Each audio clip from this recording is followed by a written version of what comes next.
Welcome to Global Citizen Life. Today on the podcast, we have Preity Upala. She's the director of the Omnia Institute, media personality, geoeconomic expert. She's the host of her show, The Preity Experience, and she speaks at global summits on geopolitics and the Asian century diplomacy and culture. Well, welcome to the show. Namaste, Sally. Thank you so much for having me on your show. It's an absolute pleasure. So, we've got some knowledge about yourself, and you do a lot of things. But what about your personal life? Like doing these things, you've obviously traveled around, and we know you've lived in different countries. So let's talk about kind of how that journey started and what countries you have lived in. Oh, wow. I grew up in the Middle East, so Dubai and the other Middle Eastern countries. I lived there until I was probably about 15. Had my childhood there, and then my family immigrated to Australia, of all places. So that's where I had my graduate degree. I went to university in Sydney, Australia, and I worked. I was a investment banker and then a management consultant, and I did that for some years before I won a scholarship to study in America. And I thought it was the opportunity of a lifetime, and I knew my life was going to change.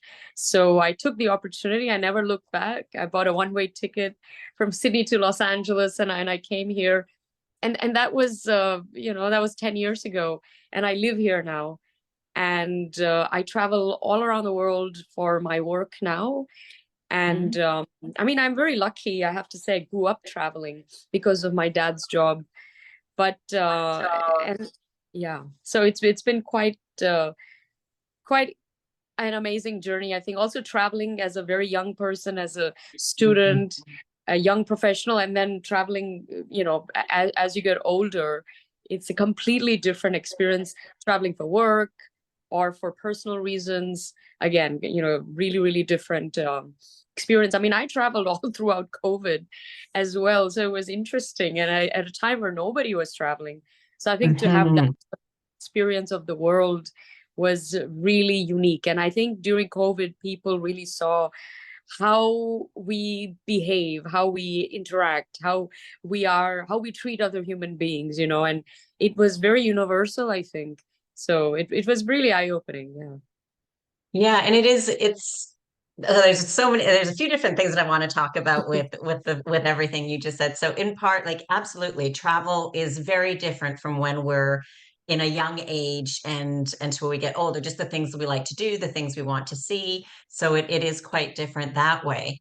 But so let's go back a little bit to when you moved to the United States from Australia. So you moved by yourself. I'm assuming your family stayed in Australia and you moved by yourself. And so you were initially there with the scholarship. Then how did you end up staying? What type of residency program application did you go through to be able to stay after your schooling? So I came as a student, and I was able to convert that to a O1, which is a work visa.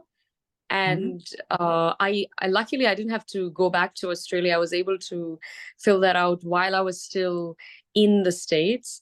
And then I am so lucky with my O1 program, because normally it takes months and usually they reject it, or they ask for more information, and takes even more time. For me, I think, and I didn't expedite this, but I got, from the day I submitted my application, I think 10 days later, I was granted my O1. So I'm very, very fortunate. And so I got that. And you have to be on it for about 5 years around that time before you can apply for the green card. So I applied for a special kind of green card, the EB1, which is very hard to get. I think it's the hardest kind of green card to get, but it is also the quickest one to get. The process can be quick. And So in that as well, like, I got that, I think, within 2 weeks. And that also is a tricky one to get. And you need to put together, I remember my case was about 300 pages. And Wow. I just knew that, my whole life is in this, is in all this, because I printed everything and I put it together. I had to mail it to my attorney, who then had to file everything off. And I was traveling in between while I was doing all of these sort of submissions and stuff, so it was very interesting. But once I got that, then that you're here to stay. And then 5 years with the EB1, and you can actually apply for US citizenship. So that's the process, I think. Everybody has a different journey, I think, but this has been my own personal journey. Yeah.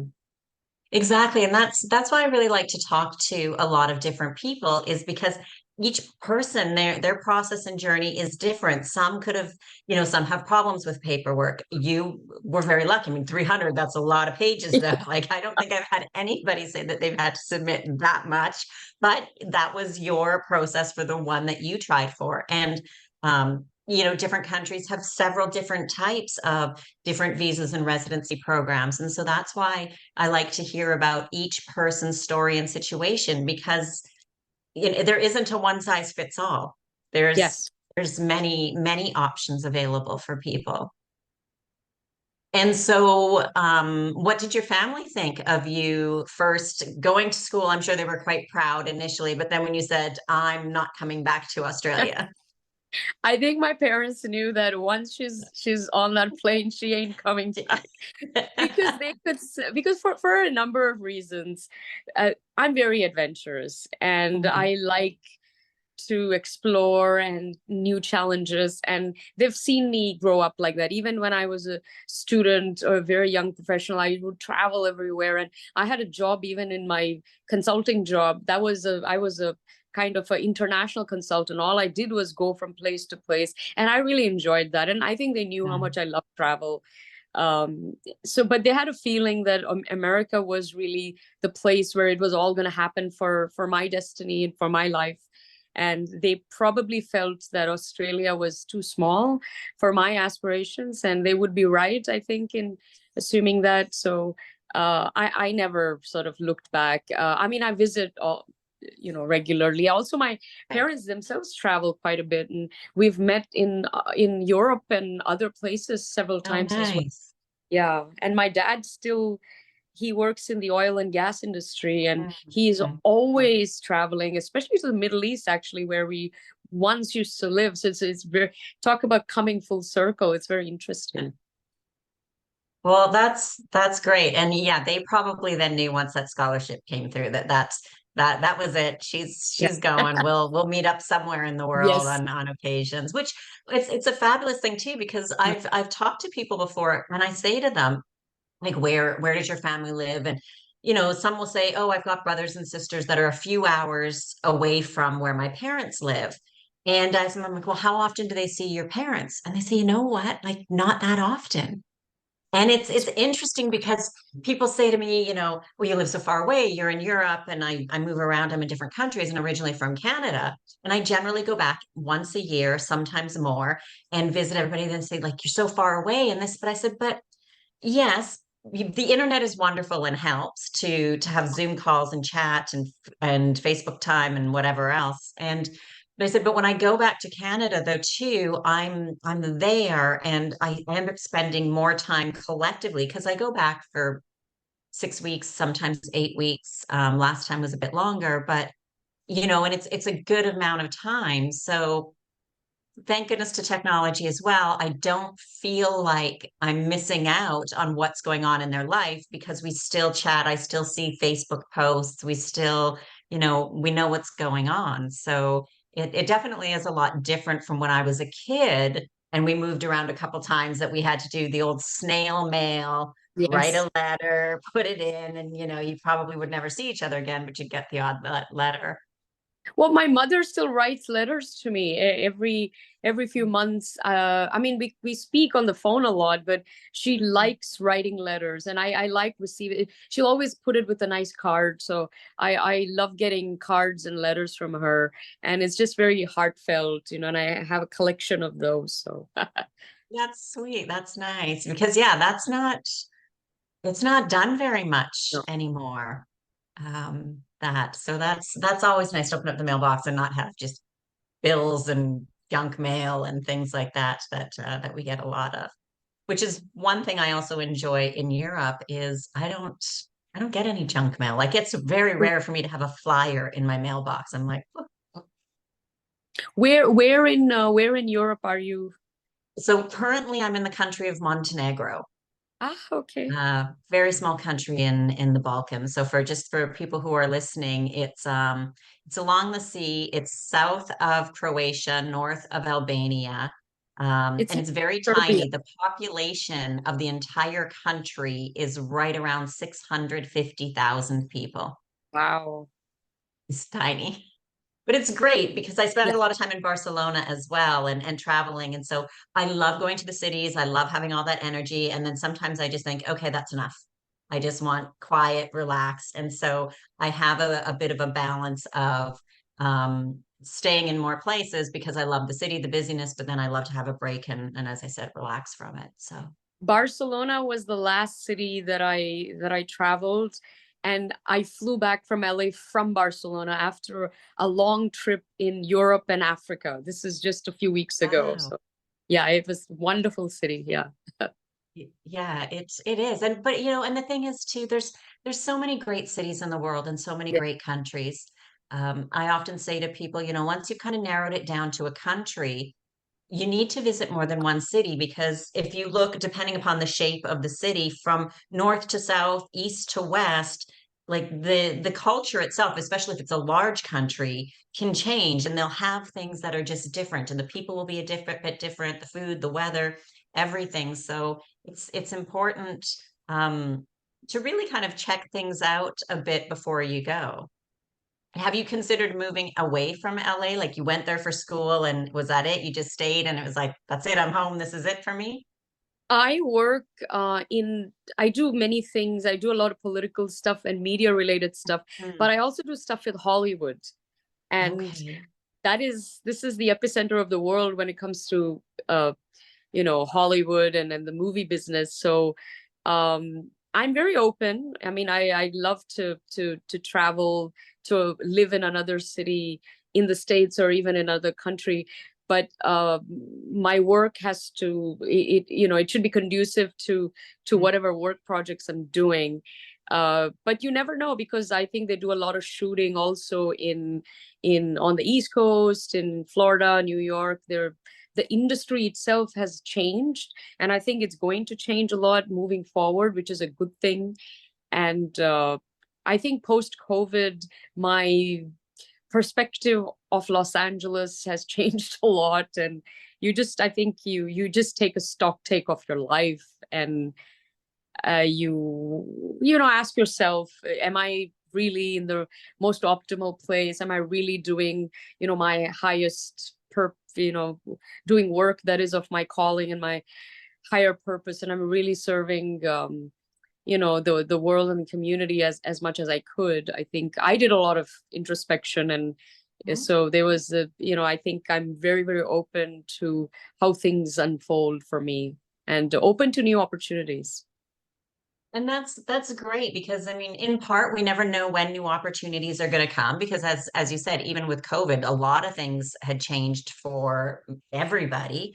Um, and we change as we get older and we go through different phases or stages of life. We also change. So I think it's very good to be open. And as you said, with your work as well, I mean, maybe you'll continue to be involved in all of the things for many, many years to come. Maybe over the next few years, some of those things Yeah. might fade away or new kind of as we say, like when one door closes, another opens. Like we just we never know. I always say to people, it's always nice to have a guideline. Like, and a guideline is kind of where you want to go. Most people will call it a plan.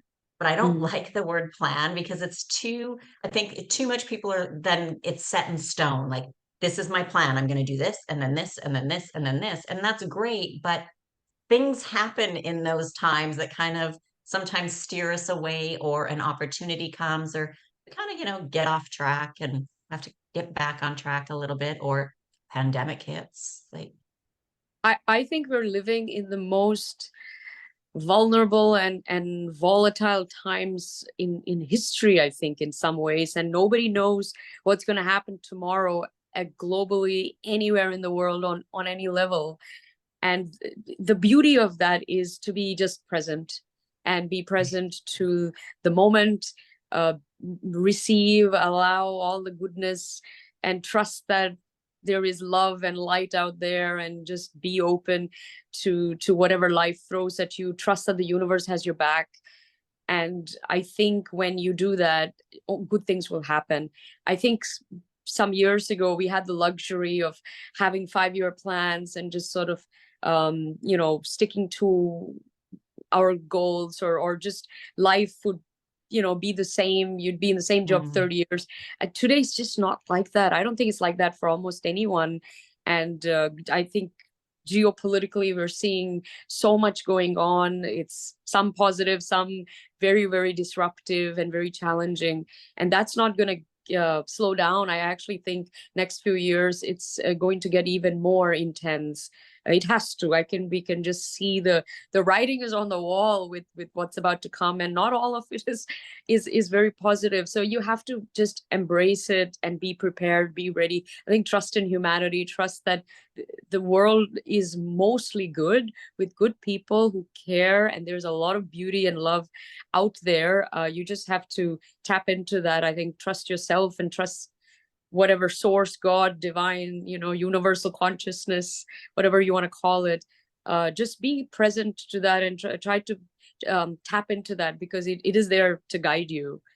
And sort of dive into the unknown. I think when things are unpredictable, that's also when the most amazing things happen, right?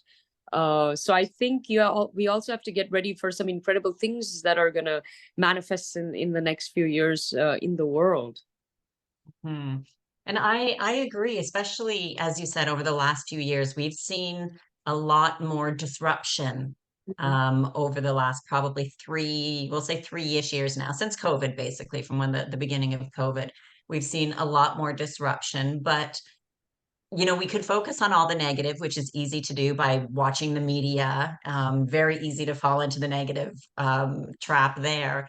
But we also need to think a lot of great things do happen. Like, even through COVID, there was a lot of bad things, Yes. absolutely, but there was a lot of, at least we could call them silver linings. There were some positive things that have happened. And yeah, we are in the world right now is a little bit chaotic. Absolutely. And I think that's, as you said, though, but that means, like, if anybody's thinking about doing anything, whether you're thinking about changing your job or moving cities, moving countries, perhaps, or whatever it may be, even you want to learn to dance or play a musical instrument, like anything, just do it. Do it now, because we don't know. We can't be like, Yes. oh, when I retire, I'm going to, or when my kids leave the house, I'm going to, I mean, we have no idea what's going to happen, just even individually, let alone our own countries that we're in, or globally, of what's happening. And so I love that, as you said, to be present in the moment now, and do good now, do what we want to do now, and good things will come, and be prepared at the same time for a bit of a rocky road, I think, Yeah. a little bit. But don't they say that what all the struggles that we have make us stronger, make us smarter, make us stronger, and make us, there was something else. I think there's 3 things, but Wiser. But no, yeah, I yeah. mean, and also remember, it's rocky, but it's exciting too. I think it's like a roller Yes. coaster. It's up, down, sideways. But this is when it's exhilarating. You really don't know what's going to happen. And in the positive, wonderful things can come. I mean, wonderful leaders will emerge and great voices will come up. And this is so beautiful. And I think the world needs it. So I'm very excited to see that happen. And I'm excited to be one of those voices myself. Right. And promoting change is good.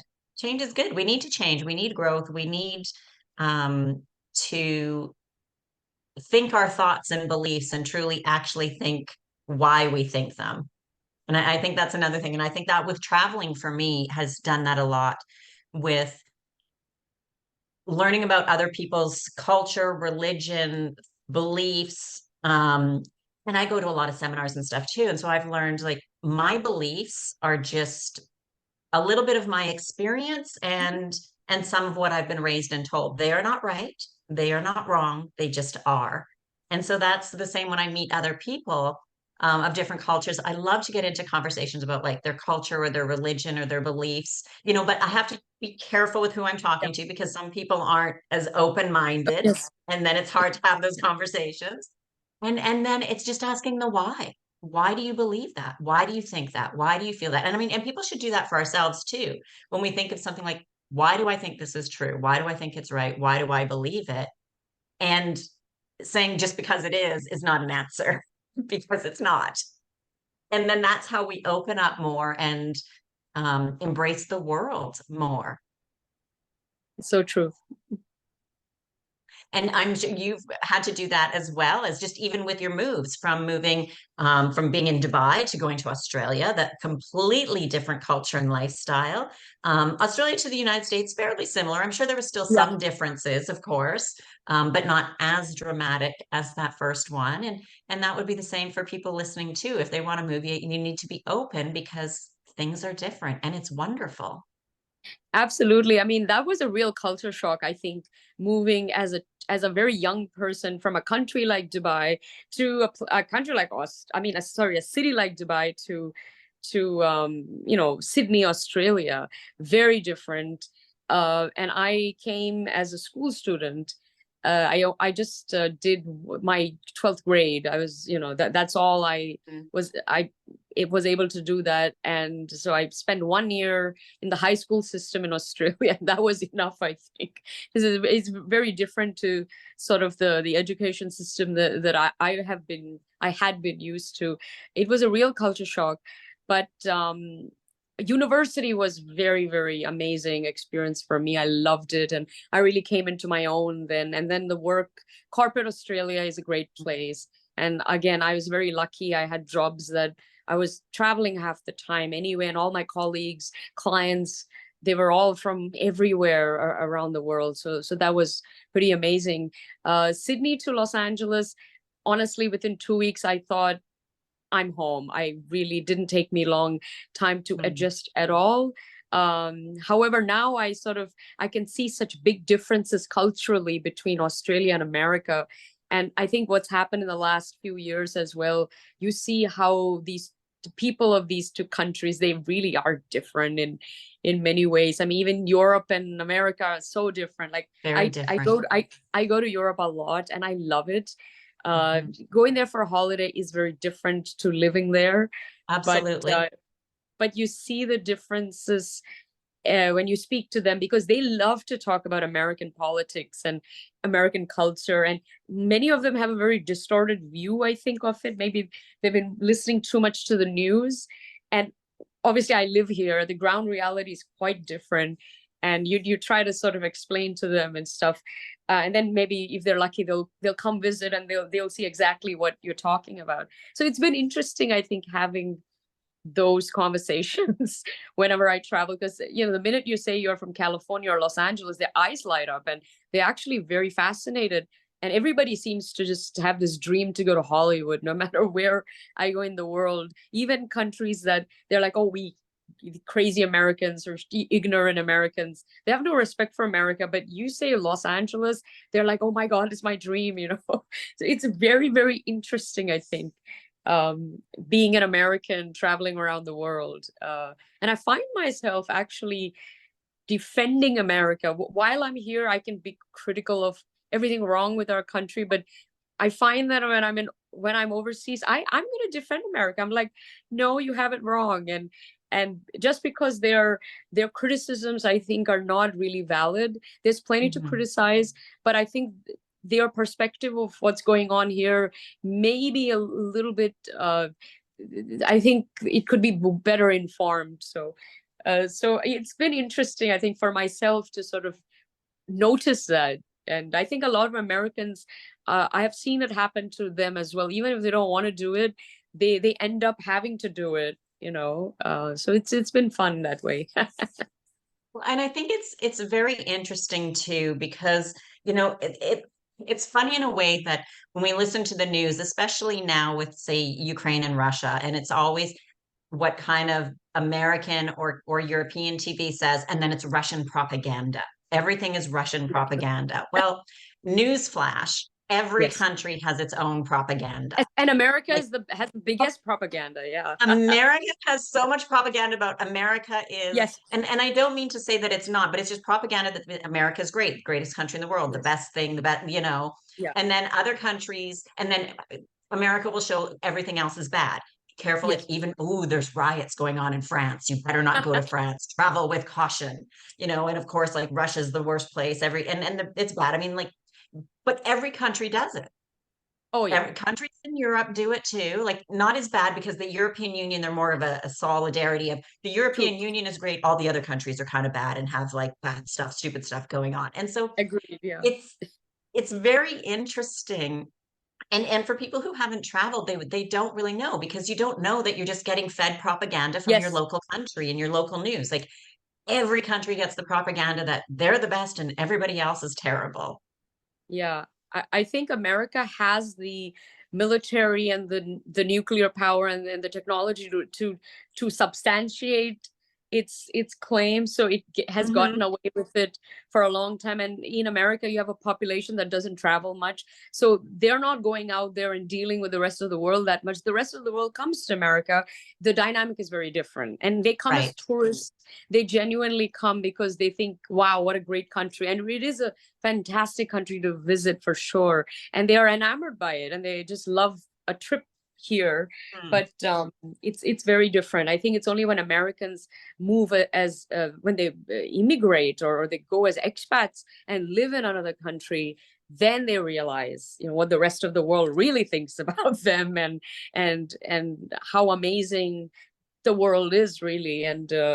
And even, I mean, I talk a lot about politics and like geopolitics and things like that, but really the future is the Asian century. That's all where the action is. And I think that's fantastic because so much of humanity actually is in the global south. It is in Asia, and that's where the rising economy and the growth is. So and Absolutely. I think a lot of people in the West haven't had the pleasure of traveling to all these amazing places in Asia.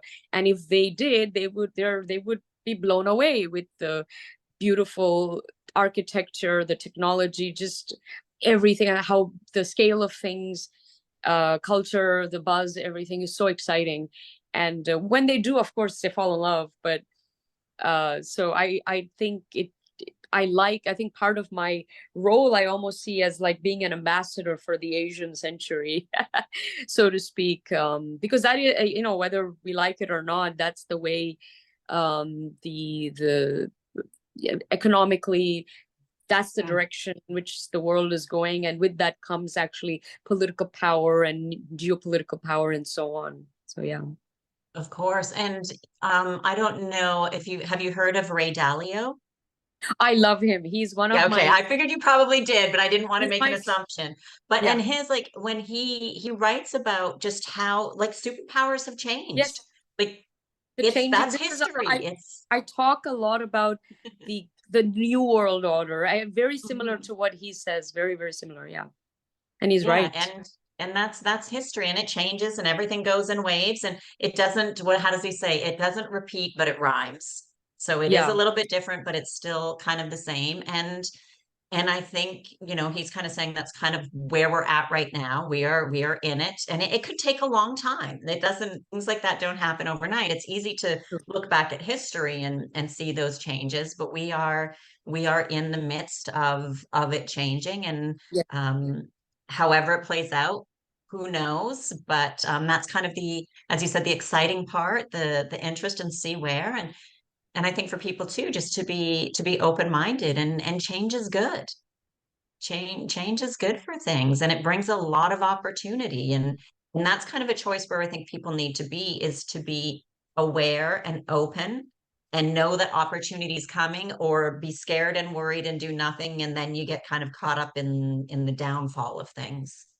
Yeah, I mean, it's always it's exciting no matter what way the change takes place. And I think at least in America, when I speak a lot to large groups about all of this geoeconomics and geopolitics, and it I don't really think they are very aware of what the change that's unfolding around in the world around them.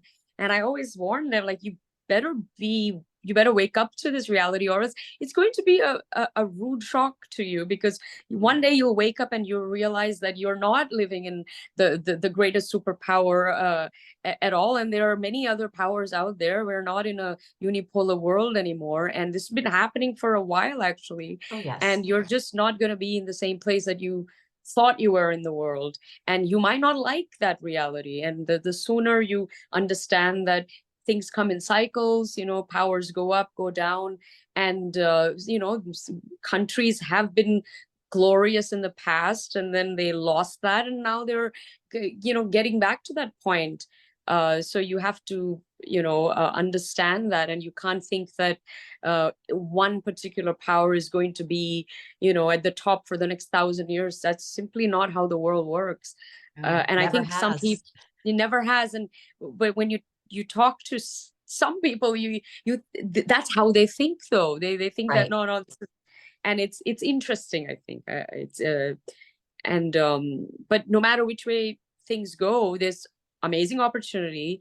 And I Mhm. think we are a global village now. It's with technology, you can live anywhere, you can work anywhere, and that's becoming even more, even with Right. jobs and professions where that wasn't the case. Now you can absolutely do that, which I think is actually good. It lets people have the freedom to actually move around more, which is good for Mhm. the world. I think we need to have more cultural exchange, and sort of interact more, engage more with the world around us, for sure. Well, and I think too, because with that engagement, as we said, it's then we're open to have more knowledge. We're open to more understanding. Like, just because the United States, for example, does something one way, and Dubai, they do things a different way, and we'll say Malaysia does things a different way. None of them are right or wrong if they get it done. Some are more effective, some get done quicker, but it still kind of gets done. And the thing that I love about us kind of becoming more global, as you said, with working from home, working abroad, and everything, we can then decide where we want to live. If we're not happy at home for whatever reason, whether it's politics, lifestyle, cost of living, whatever it may be, you're not stuck there anymore. Obviously, in some countries, it's harder to move abroad than others. But generally speaking, I always say, if there's a will, there's a way. It may not be easy, it may not be cheap, and it may take a long time, but there is a way. And so people can decide what cultures, what weather, what lifestyle, what things do they like. Do they want to be in a big city, or have a acreage or some land of their own, doing their own thing with certain weather patterns and stuff. That's the opportunity for that right now, is, I think, at one of the highest points it's ever been, for people to move and get residency, other citizenships and things, way easier than it has been in the past. And who knows what it'll be like in the future. Well, it's funny because I grew up in Dubai, and it was just coming up at that time.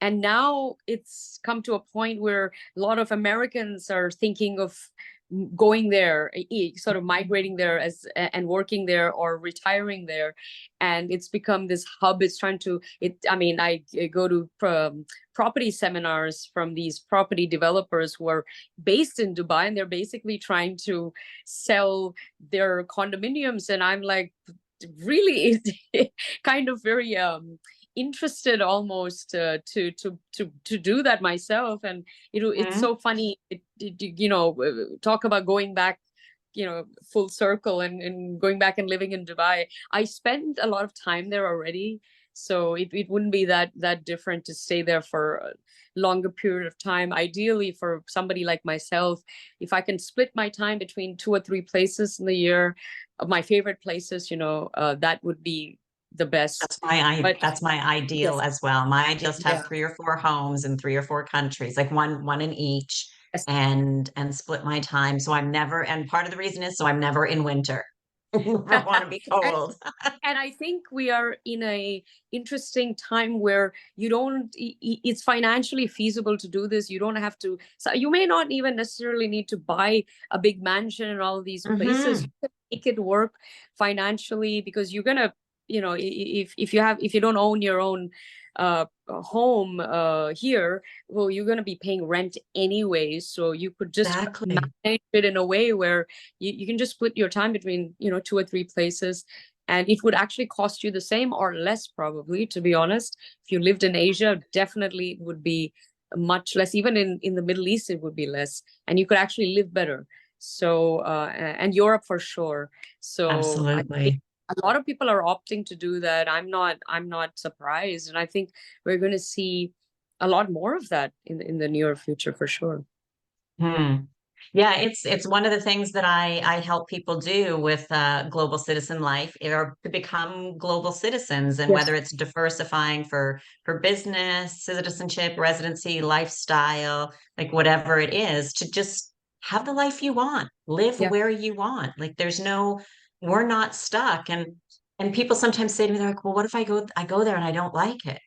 Well, Come first you should back. check it out, but and then you just Yeah. leave. Yeah, like check Yeah. it out first, and because it's always different to be on vacation than to live. But again, you're not stuck. That's You, true. you can always leave. And you'll get a good feel. I think if you're being very present with yourself when you go to a city, you will feel if this is somewhere that you would like to live. You Mm, will get a good feel of, does this city embrace you? Can you be your full expression?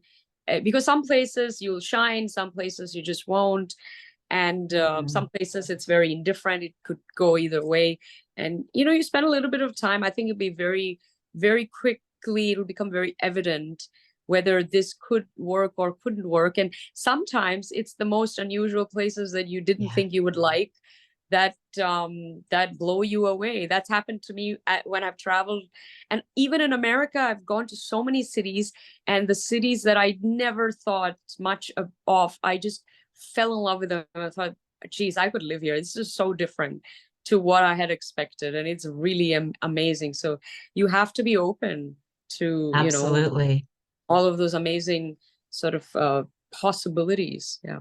Yeah, and with that, as you said, to be open to the possibilities, but be also open to not being stuck on where you think you might want to live. Because a while ago, I went to Nice. I thought, well, maybe I'll move to Nice. And I went to Nice, and everyone's like, "So how is it? How is it?" I'm like, "Nice is nice." Yeah. But I'm like, it didn't have that.